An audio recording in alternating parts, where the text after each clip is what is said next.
Hello everyone, আজ আমাদের একদম কাছ থেকে বরফ দেখতে যাওয়ার দিন।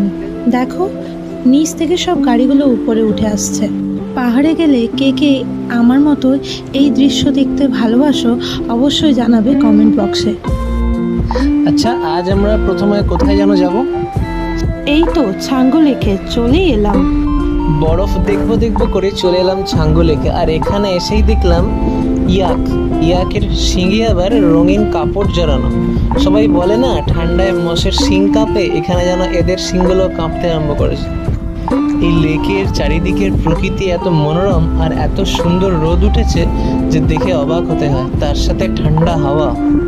আর এই লেক থেকেই শুরু হয়েছে ভারতের উচ্চতম রোপওয়ে জার্নি, কিন্তু এখানে আর চড়া হলো না, কারণ আমাদের নাথুলায় পৌঁছাতে হবে, সময় খুব কম। নাথুলার পথে দেখা যাচ্ছে দূর থেকে ছাঙ্গু লেককে, আর ধীরে ধীরে বরফ